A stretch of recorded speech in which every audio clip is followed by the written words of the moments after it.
Good morning. Welcome to Deep 404. Overnight, the Russians have launched another large missile strike on Ukraine. When I was putting together notes for the show, there were reports of 12 Tu-95 bombers in the air at that time.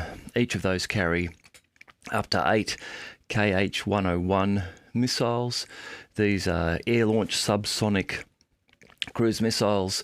They have a range of something like 2,500 kilometres. So where they are launched from, which is often over the Caspian Sea, they puts all of Ukraine in reach of those. These missiles being used now are perhaps becoming more effective with the reports we have of diminishing and degraded Ukrainian air defence capabilities.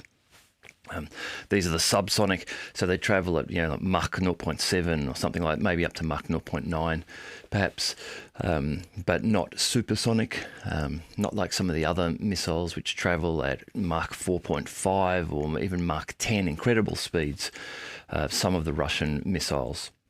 But there have been, over the last month, since the big missile barrage started up again on about the 28th of December, there have been reports of damage and losses of Patriot systems and IRIS-T systems.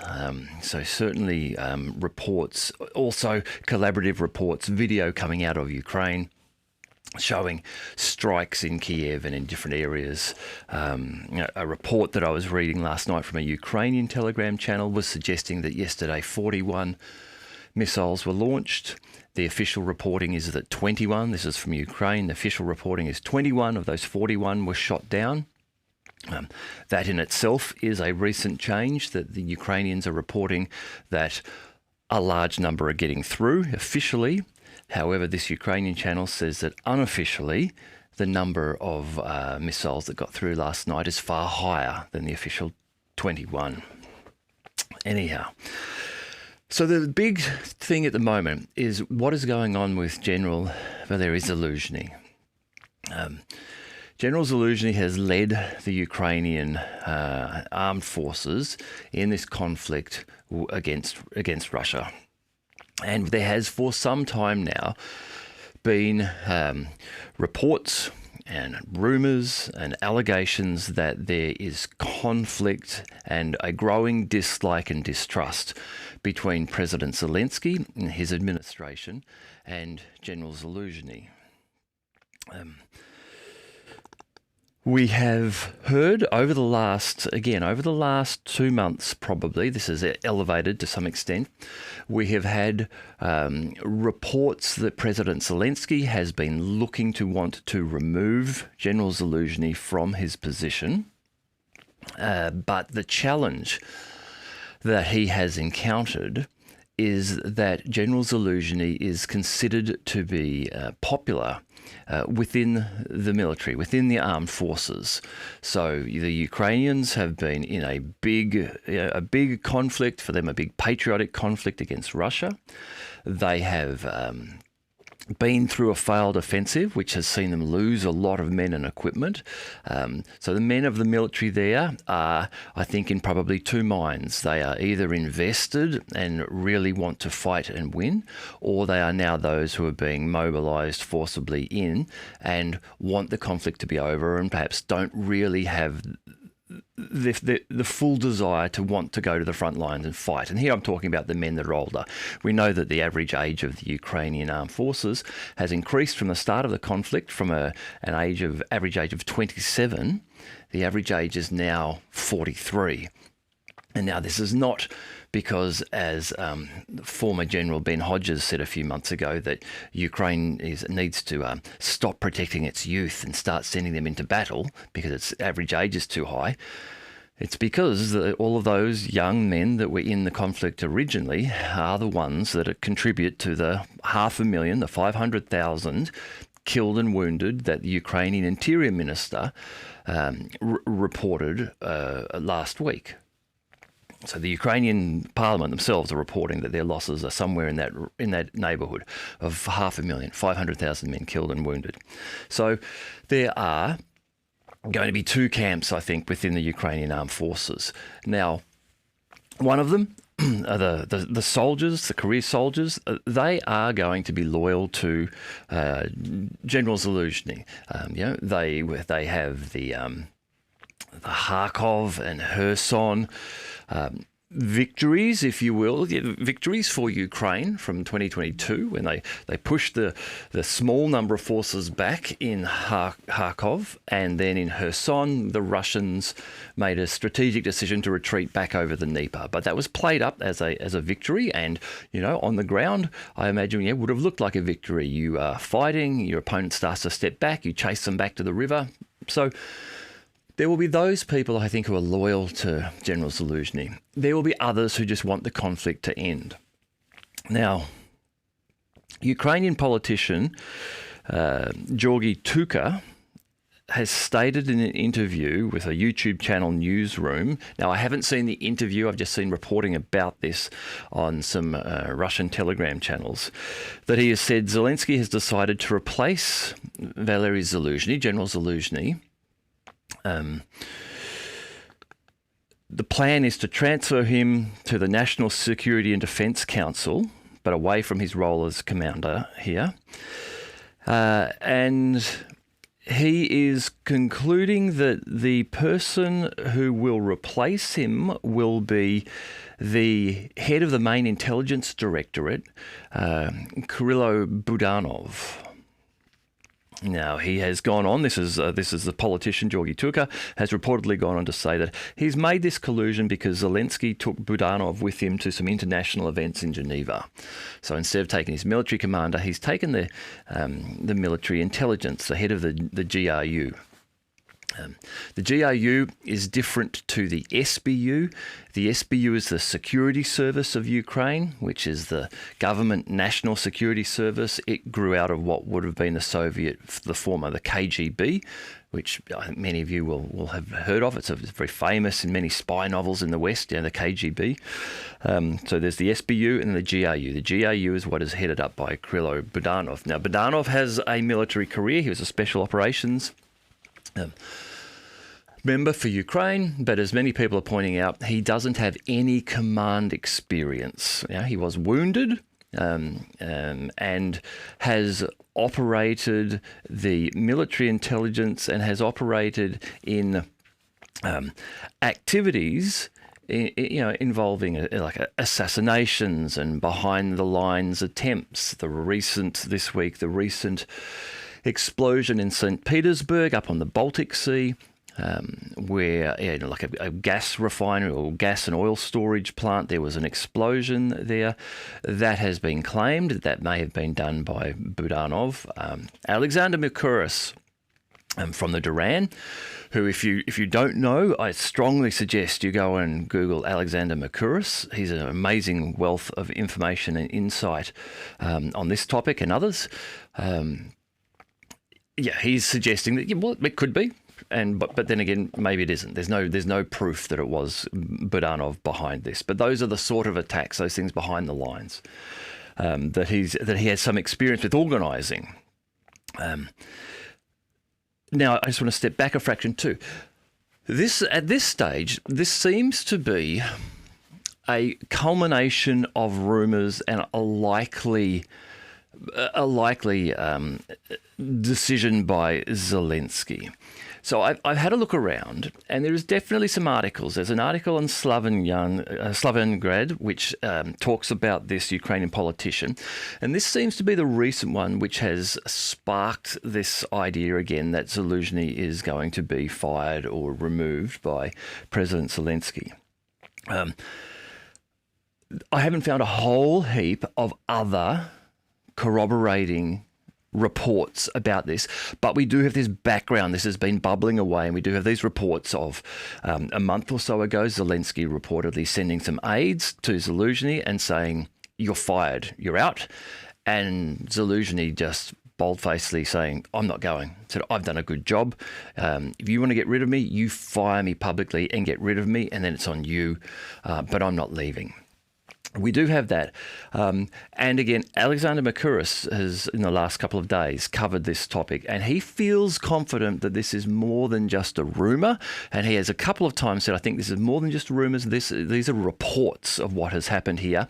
And then goes on to qualify that while this may not have happened yet, he feels that it's happening.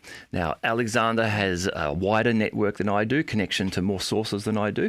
So I imagine there's some reason that he feels there is some additional weight behind this. And it is certainly something that you could say would be very possible to occur, that Zelensky would remove Zaluzhny. And I think Alexander feels that now it's moving into the area of probable. So I'm going to take that position here as well. I'm going to align myself with Alexander's thinking that at this stage, this is probably moving into the probable area. And there are many reasons for this. Zelensky's under a lot of pressure. He's not getting the funding from the US that he needs.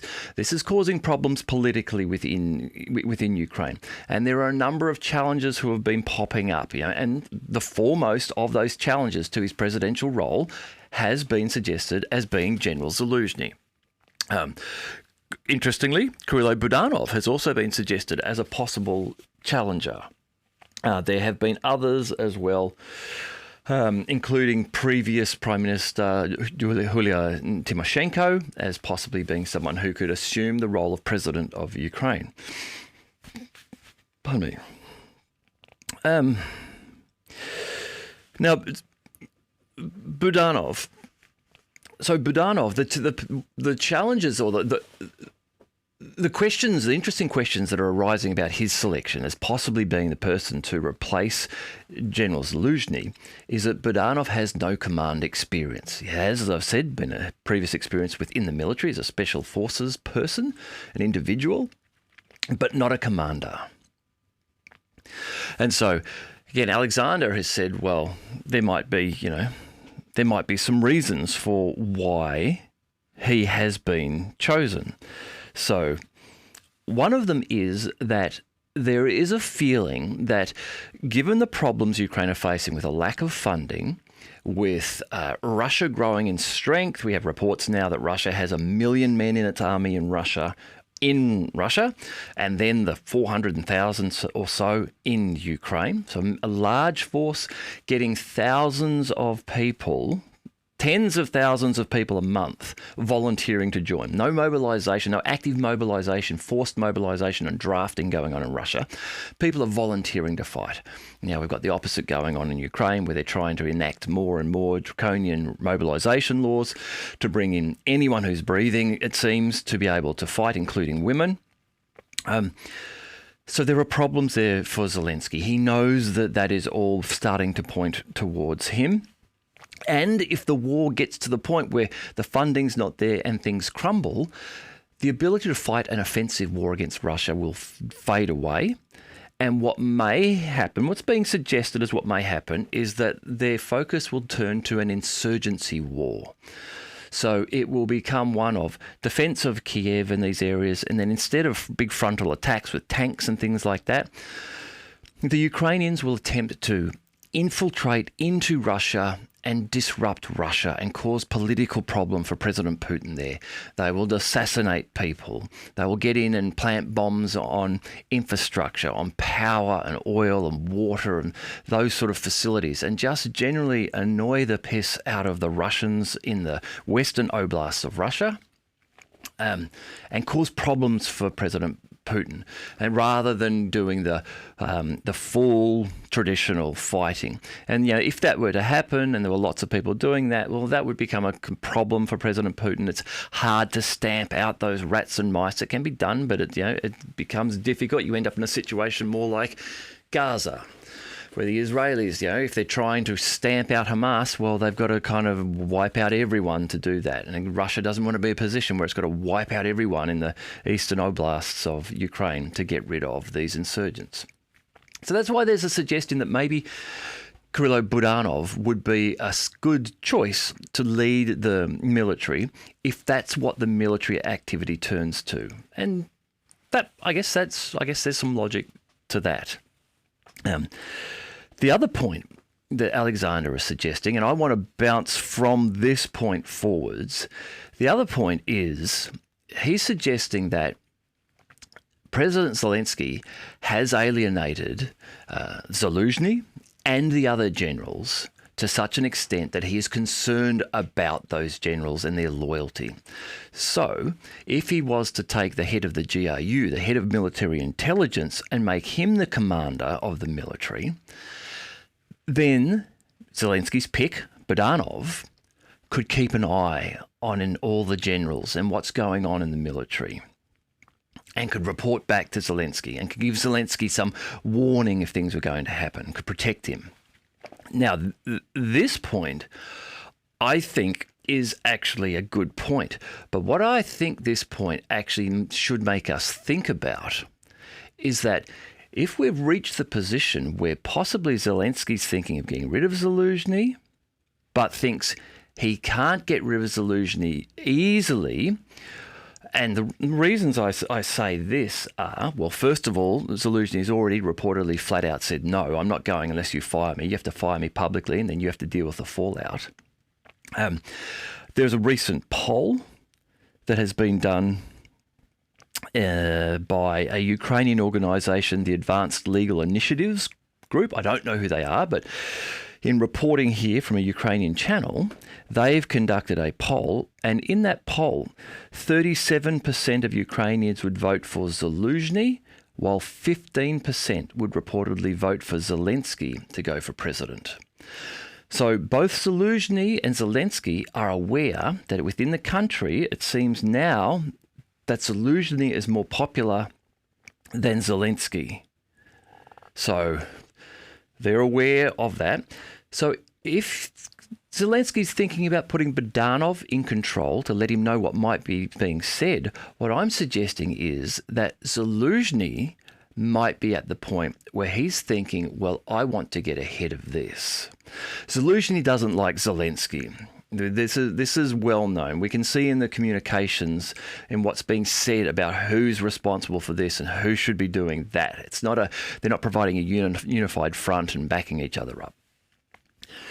So Zaluzhny, powerful man, commander of the armed forces, knows that he's looking to be pushed out, and it will be more than that. He won't just be pushed out.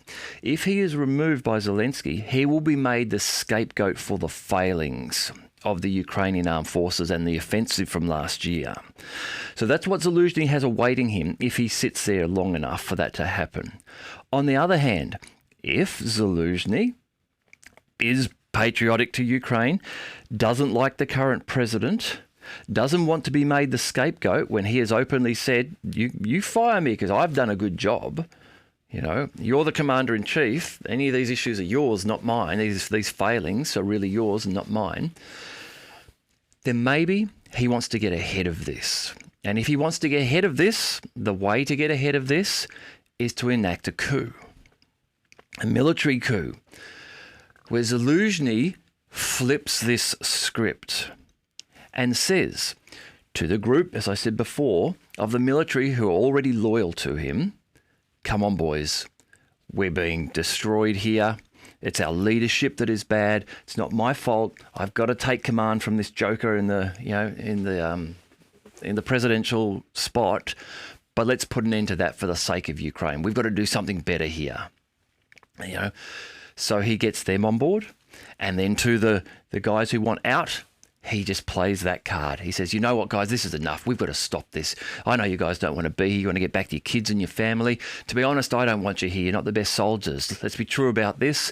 Let's stop it. And the way we're going to stop it is we're going to do something different, but we need to get rid of Zelensky. Are you with me? Do you want to go home? Now, whether or not he really means that, it doesn't matter. He can say that. And suddenly he has the military, and that means he has the tanks. And I think there is a quote from someone, I don't remember who said, you know, when there's a coup, I put my money on the team with the tanks. That becomes Zaluzhny there. And he's able to then move Zelensky. And what's more, if he times it right, he could position himself into a real position of power there, where he becomes honest to some extent with the public and in his communications and says, we've lost lots of men, we've lost lots of equipment, we can't continue this fight. It's been badly managed. There should have been negotiations a year ago, and I could have then battled us into a much better position. All of these things he can say. There is an audience in Ukraine who wants this. There's a report. Now, I admit this is only one report, and I have heard this talked up a lot. I'm not overly confident in this one report, but I'm sure that it does reflect at least some of the sentiment in Ukraine, which is of this woman who has travelled to Ukraine recently, has been around the country and has come back and has just written a report just saying how grim the situation is there, how terrible it is, how demoralised people are and how many people have been lost. So there is an audience there. And we see Zaluzhny is already being reportedly polling higher than Zelensky. And it was 37% for Zaluzhny and 15% for Zelensky. So by a long margin. So I imagine that there is an audience there for him to say, we want to stop this fighting. We want to bring your boys and your husbands back from the front line and we will go and build a better Ukraine. He can pivot from being the military guy to being the political leader if he wants to. He's got that ability. Zelensky can't do that. Zelensky can't say, I'm getting rid of Zaluzhny and we're going to do something better. He said, I'm getting rid of Zaluzhny, I'm going to put the head of the GRU in. So I think there's a real opportunity that if Zelensky is looking to push and enact this move to remove Zaluzhny, that Ukraine is moving to the cusp of a coup. And I think the probability of this increases as the likelihood of Zelensky wishing to remove Zaluzhny increases. I don't see that Zaluzhny is going to just walk out the door easily and say, bye, thanks for the fun. I imagine he would fight for his position. And in order for him to do that, he needs to overthrow Zelensky. Now, I'm also quite sure that given the current situation, that Budanov will go with whoever's in power. And Budanov, just given the nature of his work, strikes me as being someone who would be an opportunist and, in the case of a coup, would probably side with the guy with the tanks. So Zaluzhny enacts a coup. Budanov is part of the military intelligence group. I imagine he probably wants to keep that role. So I could see that he would say, sure, if you're enacting a coup, yeah, I'm on your side. No point saying, no, I'm not on your side. You've got all the tanks. Anyhow, it's speculation, as you know, I'd love to do on this channel because I think before we know what's happened is the best time to speculate. But I don't think this is wild speculation that you could suggest that Ukraine is at risk of a coup in the near future, particularly if these rumours and reports of Zelensky getting close to pushing out Zaluzhny, they themselves are true. Anyhow, let me know in the comments what you think. I am, for those of you interested, I am on Twitter now, so you can chat with me there as well if you'd like to. Okay. Oh, yes, and one thing, for people who say, oh, no, it's not possible, he couldn't enact a coup, just as a really simple, relatively recent reminder, one completely removed from here is, Niger. There was another modern coup in Niger in July of last year. But just think about Prigozhin and the March of Justice, where in 24 hours he took the Wagner forces out of Bakhmut and to within 200 kilometres of Moscow, and would have continued further had there not been discussions and things had been calmed down. He'd been placated to some extent. But this is what Zaluzhny could do. Just pull some brigades and head towards Kiev. I don't think that Zelensky is popular within the military. So I don't think that many people in the military would go, oh no, we're going to defend you, when there's the option of siding with General Zaluzhny and hearing the things that I'm sure he would be saying about how they would make the fighting better. Whether he could deliver that or not, I'm sure that's what he would be saying. All right. Some other news. Yeah, we spoke earlier in the week about the UK. Rishi Sunak announcing that Ukraine and the United Kingdom have signed a security guarantee document. That document talks about things that the UK will do for Ukraine over the coming years and how it will help them with regaining their pre-1991 borders. There are a lot of things in there which, when I looked at it, I thought, these sound like a good idea, but have you asked the Russians if they're okay with this? And given that I doubt that they have, I think actually a lot of them are hollow promises, and that the UK won't be able to deliver and assist on things like pushing Ukraine back to its pre-1991 borders. However, item 7 in there does say that Ukraine, you will come to our aid if anything goes down and we're under attack. So Ukraine has been locked into being a security force for the UK, should the UK want that in the future. France spoke earlier this week. President Macron spoke about signing on to this. This is what I believe is a G7 declaration. It's a joint declaration security agreement. A number of nations in about June of last year said, yes, we're all going to sign on to this. Seems the UK is the first one. France spoke about it, but I don't think France has actually put pen to paper yet. But again, I imagine it will be it's going to be an agreement which is very similar, if not sort of the same in its points.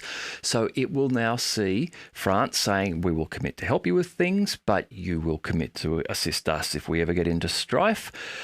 And Poland. Donald Tusk, the new Prime Minister of Poland, is in Kiev this week, and he has reportedly announced that Poland will be signing on to this agreement as well, which means that Ukraine, yes, Poland will continue to assist, but you will also be committed to assisting us if we get into strife. And all of these nations will have far more power and sway over Ukraine than Ukraine will have over them, particularly as Ukraine is being weakened as this conflict with the Russians continues. To me, this agreement, it seems like it's a poison pill, or it's a Trojan horse or something nefarious that is not actually good for the Ukrainians. It just, if I look at it black and white, it feels like these nations are saying, yeah, we'll do all these great things for you over the next 10 years, but you have to defend us if we want you to. So we're going to use up more of you, Ukraine, if we want you to, if we get into strife with Russia or someone. And I don't think I'm being cynical about that. I think that's in the document. And if you go and have a look at the British one, like that point 7, you have a look at what's in there. Ukraine is locked into that position. Now, I just want to go through something here. So this is an article that was in the Daily Mail yesterday, and retired US Army General Ben Hodges, he tweeted this out, and this is part of the fear-mongering that is going on at the moment and growing, but going on in Europe and the UK, scaring the public into a future war between Russia and NATO. Now, as John, and I'm not taking any credit for this, but I believe this point, this is my point, my viewpoint on this, but John Mearsheimer has defended this point many times, that there is no evidence that President Putin and Russia wanted to take and capture Ukraine. John Mearsheimer does a great job of logically stepping through this, and he's not afraid to be challenged at any step of the way. And he openly says, when he's debating this topic, find me the evidence which contradicts what I'm saying. And he even says, maybe there are secret Russian papers, Vladimir's secret papers, internal papers, where in 20 years' time, when they're released, we'll find out that, yes, he always actually had the intent of taking Ukraine, and that was just the first step, then Poland, then Germany, and then onwards to the UK, and that was always the plan. And he will admit that he was wrong. But he said, in what is available, and he's got a military background, and for what he has seen in terms of Russia's preparation, this has just never been on the table as something that Russia wants to do. And I'm with him on this point. I find him very logical, and I don't see the evidence when I look around for Russia wanting to take on NATO at any stage. But this is what the West is now stirring up. And so I'm just going to show here. So this is the article in the Daily Mail. Remember, lots of people read the headlines and don't read very fast. So if you were to glance at the headlines yesterday in the UK, you would have got exclusive long-range missile strike, civilian targets across Europe, Baltic states are invaded, AI-controlled tanks rule the battlefield. People are probably already spilling their coffee. Now, this is, of course, this isn't going to happen. Anyone who double checks will go, what, is that really happening? It's like, oh, no. But what this is doing is desensitizing people to this happening, to a big conflict with NATO. It's getting them ready for it. It's just preparing the general British public, when they ask, when people, they're sitting around having dinner next weekend and they're chatting to their mates and someone says, oh, what do you think about NATO, Russia attacking NATO? So, oh, yeah, I think there'll be bloody AI tanks coming over and they're going to be bombing all the civilian cities. And, this bombing civilian cities, they put an infographic in as well, how Russia attacks in 2044. AI-controlled tanks invade the Baltic. Missiles hit civilian targets. This is very inflammatory, and this is on the on the front page, or not the front page perhaps, but it's on a high-profile page on the Daily Mail's website. This isn't a sort of reporting which is being balanced and even level-handed. Like I can say, yeah, okay, I agree with them. These things would happen if there were a conflict between Russia and NATO. If that were to happen, then yes, hackers would hit transport links. Yes, troops would take the Suwalki Gap. I've got a video on that from just a few days ago where I think the Suwalki Gap is somewhere we should be keeping an eye on. It is a very critical point, both for NATO and for Russia. So seeing it highlighted on here, yep, I agree. But missiles hit civilian targets? Yeah, this is inflammatory propaganda, just outright suggesting that Russians will just be bombing and UK, London, France, Paris, Germany, Berlin, Finland and Helsinki. These sort of things just, there's no justification for this. This is just propaganda saying that Russia is going to start its offensive by bombing all the major cities. Anyhow, so, I agree with those things, but I think that this is set to inflame. And it's not just the UK. We've got reports at the moment that the Polish, secret documents are being leaked saying, we've only got 36 months to prepare before we have to go to war with Russia. Germany, same thing. Their war games that they're doing are all based upon plans or a scenario where Russia starts a conflict in 2 weeks' time, in February 24, with NATO. Sweden is being gaslit into this as well. They're being told to prepare for war. The head of a senior of NATO official has come out in an interview and said, oh, yes, we need to prepare for this. Make sure you've got a torch. Make sure you've got water. This is fear-mongering. This is getting people who would normally be going about their days happily and normally and without concern for a conflict that Russia isn't initiating, getting them ready for it, prepared for it, mentally ready for it, some of them wanting it. And so then as things trickle closer and closer, they're not surprised and they're getting behind NATO and go, oh, that's right, yeah, Russia's going to send those AI tanks at us and bomb all the civilian locations.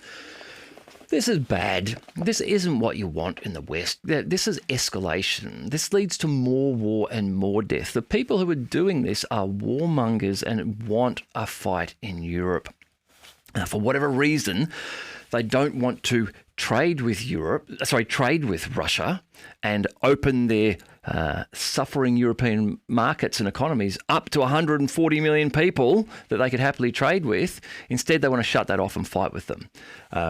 Clearly, a lot of the emphasis here and a lot of the drive will be coming from advocates of the military-industrial complex, because they are the people who benefit from this. If you've got an ongoing war which is growing in scale and you've got to be producing lots of weapons, well, someone has to make those weapons and they have to get paid for those weapons and they have to get that money from the government and the government has to take that from the taxpayers. So the taxpayers lose and the military companies win. So that's simple business economics, I guess, behind why war is good for those businesses. Anyhow, that's going on. But I just want to read a little bit here. So this is from the Daily Mail and the article again, just to corroborate what I'm saying here. And this is what's going out the Daily Mail. This is going out the general public. This isn't the These aren't the people who are taking the time to read lots of different sources of mail and perhaps those which are better written and more thought out. So what's written in here is Prime Ministers, Defence Secretaries and military chiefs have claimed that the threat of a major conflict is greater now than at any other time since the Cuban Missile Crisis. European governments, one after the other, have issued grave warnings to their citizens to start preparing for a fight. This sounds like something from a Hollywood movie. And now, NATO countries are gearing up for one of their largest ever drills, with 90,000 troops from all corners of the continent and the United States set to embark upon Herculean war games, a last-ditch effort to display their military might before Vladimir Putin and any other potential threats. Note also that Sweden is invited to these Defender games, exercises, and Sweden is not a part of NATO. All of this comes as Admiral Rod Bauer, the chairman of NATO's military committee, urged governments and civilians alike to prepare for a wholesale change in their lives, predicting a large-scale armed conflict in the next 20 years. Retired Brigadier General Kevin Ryan told the Mail Online, in 2024, Russia's defence spending will grow to $140 billion, a third of the national budget. These changes do not make sense if they are aimed solely at the current adversary, Ukraine, a country one-third the population of Russia and barely holding its own. These changes only make sense if Russia is preparing for a war against a major foe like NATO. And again, this is the element of truth in here. I do think that Russia is preparing for a major conflict with NATO. I think we've even had that hinted at by Dmitry Medvedev. And I think that's because the West keep pushing this narrative.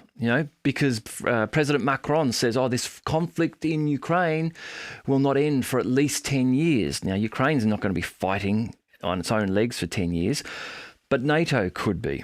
So, A couple of things about this article now, which I want to talk about. One of them, if we look at it's still on the screen, if you look at the map here, just a little bit, because this is becoming interesting, the Northern Arctic route. So this route here, and I just want to go to another picture here. The Northern Sea route. So the Northern Sea route, there's the Northwestern Passage and the Northeastern Passage. The Northwestern Passage, this one over here, is a route that lets you to go up and travel around through an area of the Baltic Sea, and the eastern Northern Sea route. This one here, a similar thing. Now these are operational generally for a few months in the year. They're operational through the summer months. The Arctic ice sheet each year expands and contracts. And so as the Earth turns towards the sun, it gets hotter, it contracts in the summertime, then it turns away, it gets colder and expands. It doesn't actually melt because of higher temperatures. It's not like it's getting up to 30 degrees there. The temperatures are always below zero, but the water around there moves and things break down. And so there's a 50% change. Now, when it's summertime and that ice sheet has shrunk, then you can, with the assistance of icebreakers generally, you can travel through there. Now, this has been going on since the 1920s. The Russians started using this area because up the top of Russia up here, is where you can start to get in there before it's even the ice has retreated enough to allow a full passage. And so the Russians in the 1920s started traversing areas of this. And then in the 1930s and 1934, the first successful transit all the way through happened. And every year that's been going on. The Russians have a large number of big ice-breaking ships because they use this area the most. This area itself is looking to heat up geopolitically as other nations want to start to use this route. So now you're starting to get the idea of a new shipping route starting and people wanting to enact control over that and all of that sort of thing. And maybe you have to travel through Russian waters to get through there, that type of thing. So Russia is obviously aware of that. Russia will be strengthening its ports up in that area and will be moving some military forces north that way. We've spoken before about how Rosneft, the oil and gas processing company, they were last year, 2022, granted permission by the Russian government to produce their own private military company, which they could then deploy on their oil fields and around their oil assets to protect them. Now, Russia's got a lot of oil interest up in the north of Russia, so those forces will be up there. I wouldn't be surprised to see perhaps similar ideas, or at least Russian military moving up that area to protect these sea lines and their ports in that area. So this is becoming an interesting area to think about. And I'm bringing this up because in this Daily Mail article, they're saying here, the newly formed Arctic route cutoff. Now, it's not really newly formed. It's 100 years we've been using it during the wintertime. Sorry, the summertime. In 2021, there were the first passages through there in the wintertime. I think 3 gas tankers, transporters went through there. So just, again, like I mentioned, the Suwalki Gap, it's something that's starting to bubble up and is going to be interesting. So go and Google the Suwalki Gap. I'd go and Google the Northern Arctic route, the Northern Passage, the Western Passage. The Northwest Passage here, it's a lot trickier. Apparently there's a lot more ice. The ice is there more consistently. There are a lot of little islands which you have to go around, and they tend to hold the ice. Not as many deep water ports, so there's less destinations. It's not like you can load up a ship and go hop, hop, hop, hop and drop stuff all the way off. Here, you just have to go all the way. So it seems like the Eastern Sea route is the preferred one. The route, though, and the reason why it is valuable is that it can knock off between 35 and 60% of the distance you need to travel. So as you can see in this diagram here, going from Yokohama to Rotterdam on the current route, which is this black line, it's a lot shorter to take this dotted red line through the Northern Sea area. Okay, so that was one of the things raised out of that article I wanted to just talk about. The other one is, if you'll just give me a moment. And sorry, let me just show you why again. The reason is because we're talking about the AI-controlled tanks invading the Baltic. And what looks to be here, their little diagram, looks to be a BMPT. Now, just give me a moment to get here, and we'll just have a look at this.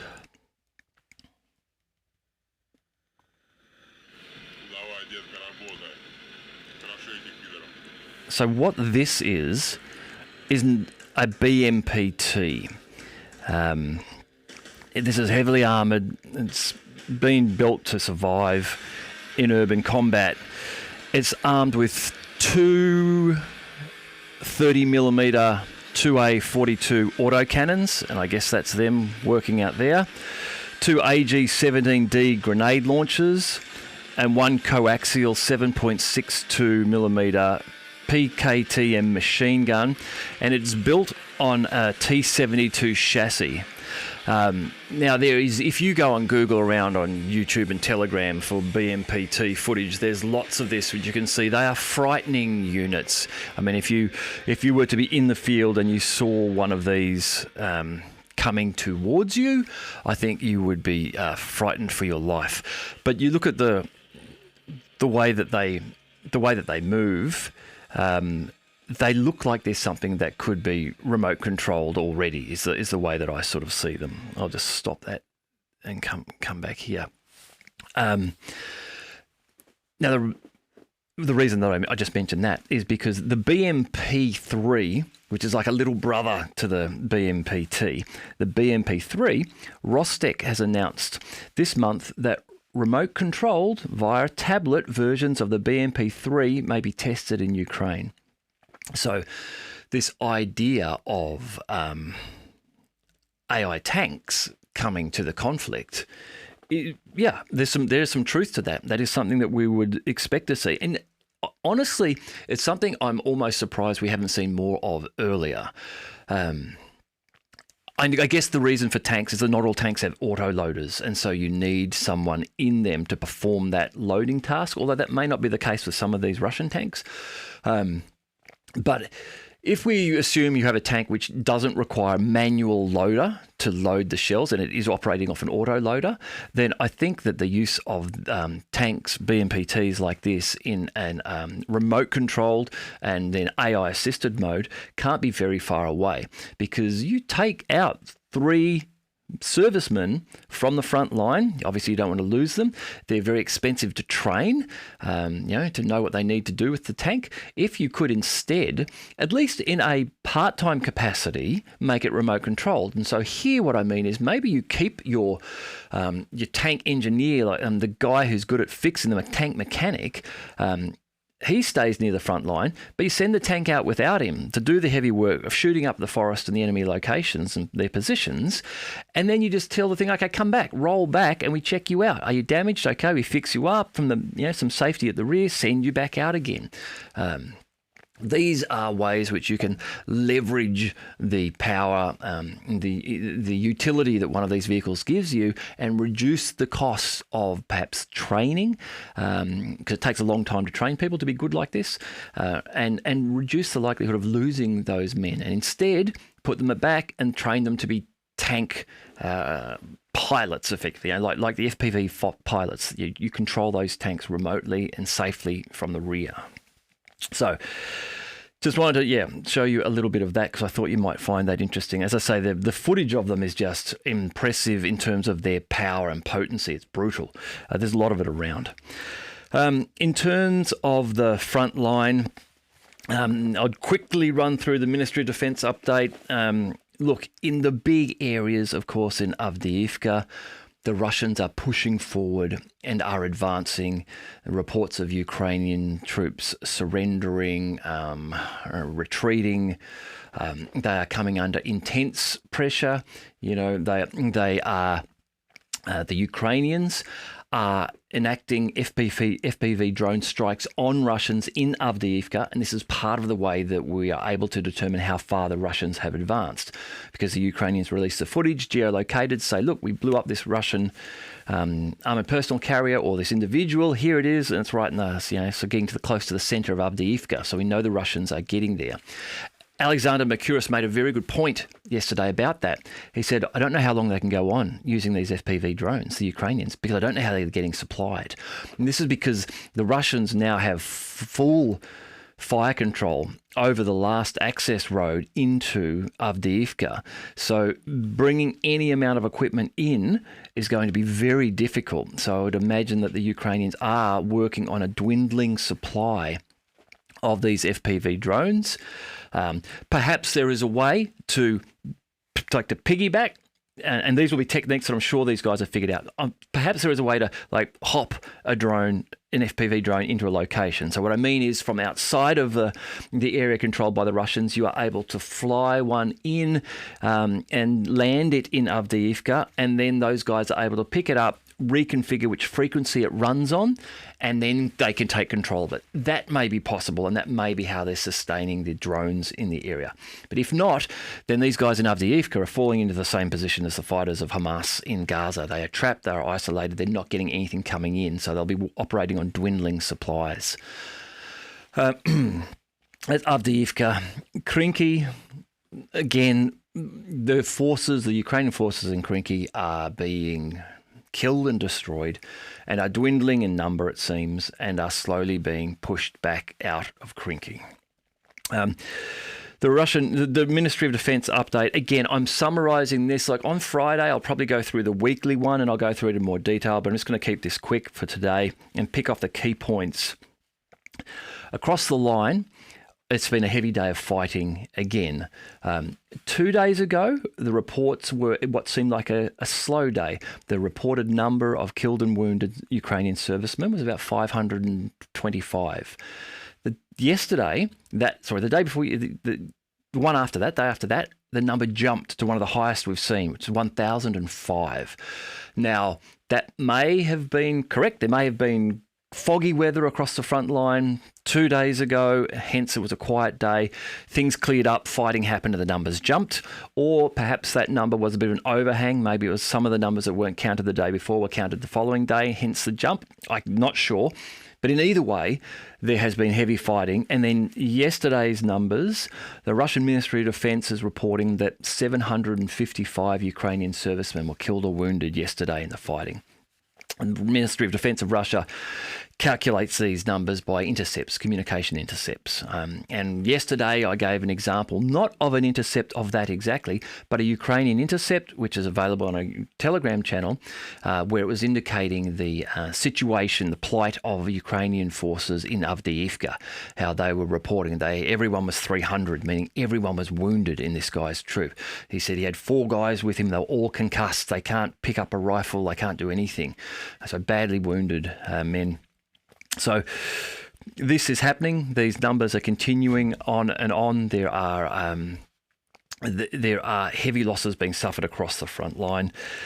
The other thing that I've been reporting on recently has been the loss of artillery equipment for the Ukrainians. Now, yesterday, 8 pieces of artillery, in the last 24 hours, 8 pieces of artillery have been reportedly destroyed.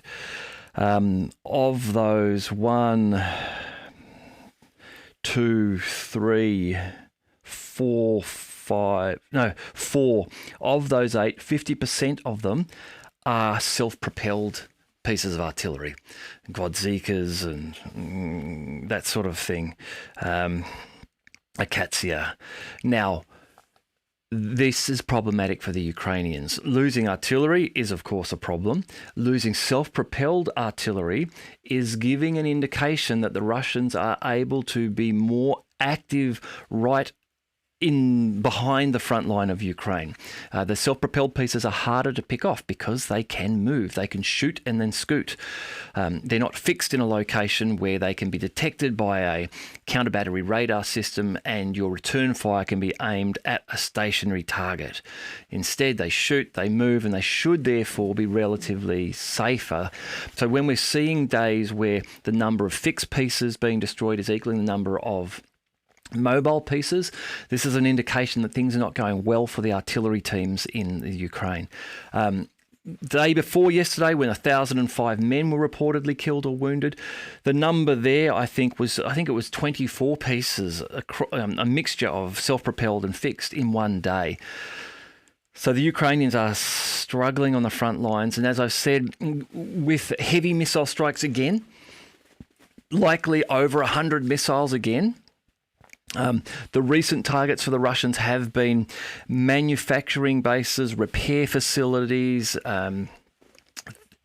industry and warehouses and things where the Ukrainians are able to fix and assemble pieces of equipment. Now, these are being targeted, which means that damaged pieces of artillery, and artillery wears out after time. The barrels get hot and warp and have to be sent back and get a new barrel put on them. These are going to become more and more difficult for the Ukrainians to do. So while the Ukrainians are losing pieces and getting pieces damaged, they're not able to recycle them back to the front line as quickly as they were before. Reports from a Ukrainian that they have to send them out to Lithuania to get some of them fixed. That's a long time to get them fixed. There's no guarantee that when they come back on a train that the Russians don't also pick off that train station and damage them or damage the tracks and delay them, which means for a period of time they have less artillery than they would expect, and the Russians are growing their number. So the Ukrainians, I think, are just losing this artillery battle. And as John Mearsheimer says, artillery is king in an attritional war, and that's what this is. So one last thing that two last things I'll just finish off on. From a Ukrainian channel, which I can get information from, which seems to be reliable and does give an insight to what's happening in Ukraine.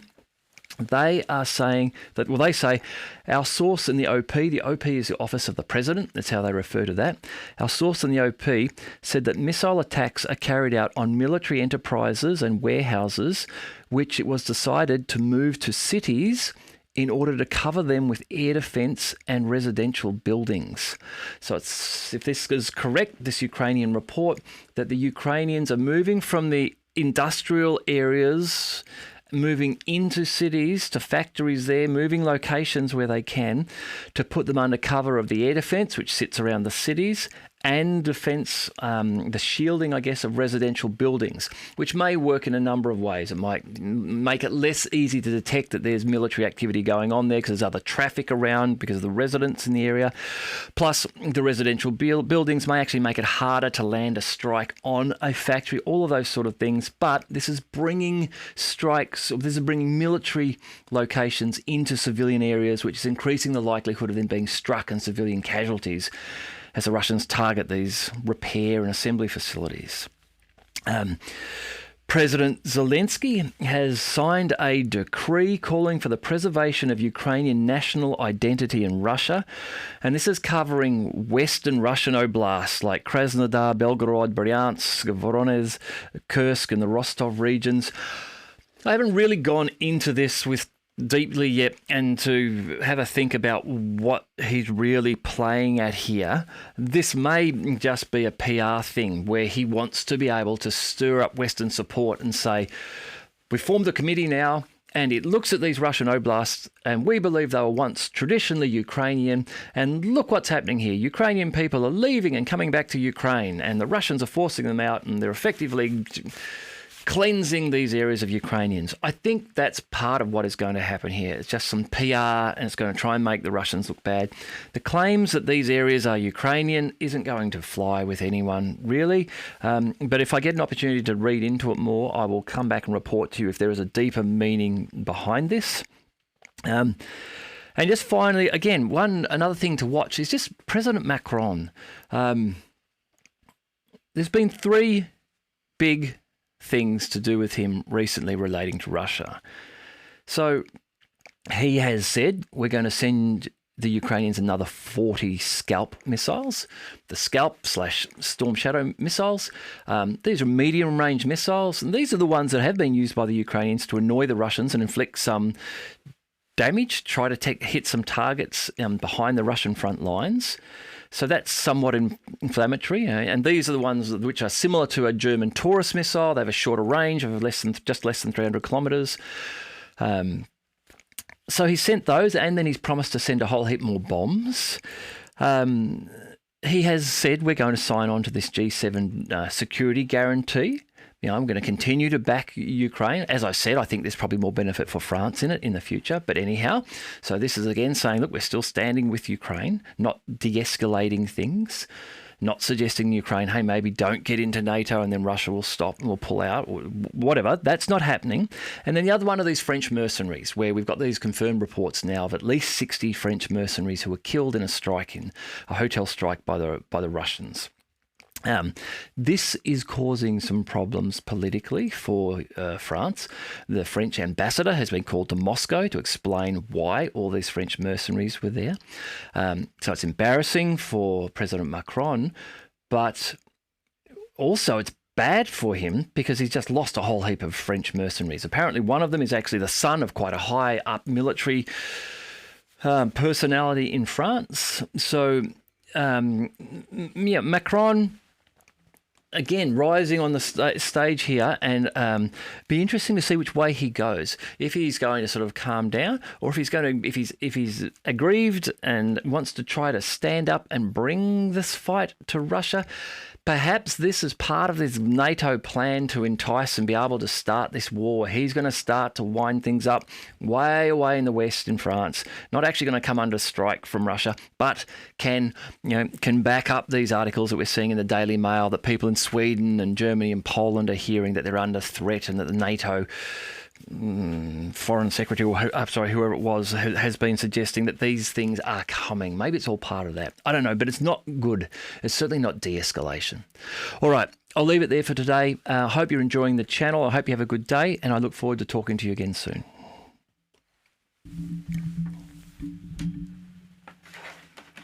Finished.